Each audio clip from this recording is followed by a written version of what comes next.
안녕하세요. 오늘 여러분이 공유해 주신 블룸버그 기사를 바탕으로 거의 100년 만에 인도에서 실시될 가능성이 있는 카스트 인구조사, 그리고 그 뿌리 깊은 배경을 한번 자세히 들여다보겠습니다. 네.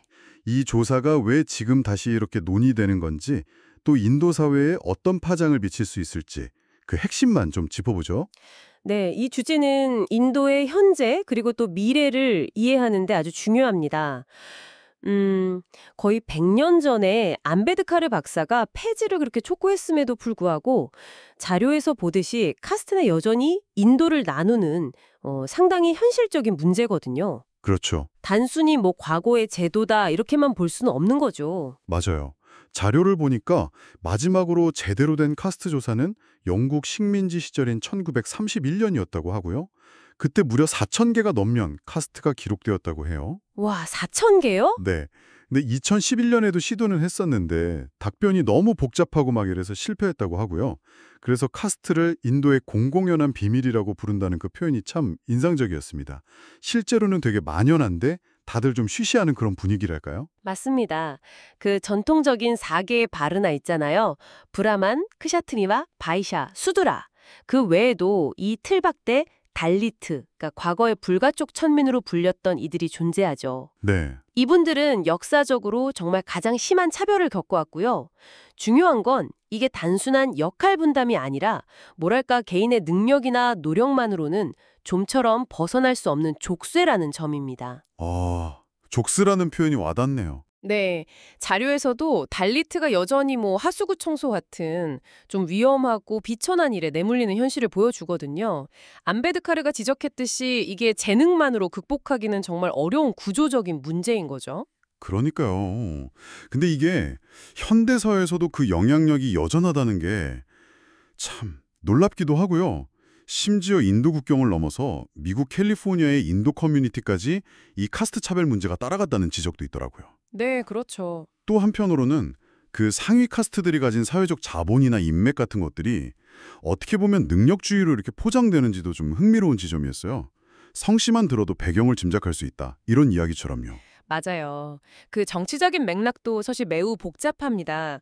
1990년대에 정부가 카스트 기반 할당제, 그러니까 이제 사회적 약자 그룹에게 교육이나 공직 기회를 보장하는 그런 시스템이죠.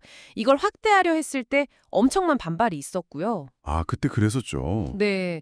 근데 현재 모디 총리가 과거와는 달리 카스트 조사를 좀 수용하는 듯한 그런 태도를 보이는 점이 주목할 만한데요. 자료에서는 이게 비하르 주선과 같은 어떤 정치적 계산이 깔려 있을 수 있다, 이렇게 분석하기도 합니다. 음, 정치적 계산이요? 반면에 또 야당 지도자인 라훌 관디는 이 조사를 통해서 기존의 50% 할당제 상한선 있잖아요. 과거 대법원 판결에 따른 건데 이걸 넘어서는 변화를 꾀하려는 것 같고요. 네. 물론 뭐 저희는 자료의 관점을 전달하는 것이지 특정 입장을 지지하거나 그런 건 당연히 아닙니다. 그럼요. 이런 정치적 배경 외에도 경제적인 측면에서 카스트가 또 어떻게 작용하는지도 좀 살펴봐야겠죠? 특히 요즘 인도 청년 실업 문제도 심각하다고 하는데 카스트가 사회의 이동성을 막는 어떤 장벽으로 작용한다는 분석이 눈에 띄더라고요. 그렇죠. 중국하고 경쟁하려는 인도의 성장 동력에도 이게 좀 제동을 걸 수 있다는 거겠죠? 네, 맞아요. 능력 있는 인재가 카스트 때문에 기회를 박탈당한다면 그 국가적으로도 정말 큰 손실이죠. 근데 또 자료는 다른 가능성도 제시를 합니다. 그 타밀나두주 사례를 들면서요. 타밀나두요? 거긴 어떻다고 나오나요? 거기는 69%라는 상당히 높은 할당제를 유지하면서도 꽤 높은 경제 성장을 이루었다는 점을 좀 대조적으로 보여주죠. 와, 69%요? 근데 그게 단순히 할당제가 높아서 그런 건지 아니면 뭐 다른 복합적인 요인이 있었는지 자료에서 좀 더 설명해 주나요? 그것만으로 일반화하기는 좀 어려울 수도 있을 것 같은데요. 네, 좋은 지적이십니다. 자료가 타밀라두 사례를 뭐 긍정적인 예시로 들기는 하지만 그게 할당제만의 효과인지 아니면 그 주의 어떤 독특한 정치 사회적 환경 덕분인지 거기까지 깊이 있는 분석을 제공하지는 않아요. 그렇군요. 네, 확실한 건 어쨌든 카스트 개혁이 절대 쉽지 않다는 점입니다. 상위 카스트의 저항도 있을 거고요. 또 RSS 같은 힌두 민족주의 단체, 이 단체는 전통적으로 사회 통합을 강조하면서 카스트 기반 정치에는 좀 비판적인 입장을 보여왔거든요. 네. 이런 단체의 복잡한 역할, 심지어 과거 간디와 안베드카르 사이의 카스트 문제의 접근 방식 차이까지 거론하면서 이 문제가 얼마나 다층적이고 해결하기 어려운지를 시사하고 있습니다. 정리해보면 이번 카스트 인구조사가 인도 사회의 그 깊은 균열을 수치로 드러낼 잠재력은 분명히 가지고 있지만 여러 정치적 역학관계나 사회적 저항 속에서 실제 변화를 이끌어내기는 정말 쉽지 않아 보이네요. 네, 그렇죠. 결국 이 조사가 인도의 미래에 과연 어떤 영향을 미칠지가 관건이겠네요. 맞습니다. 그래서 자료가 던지는 마지막 질문이 이거예요.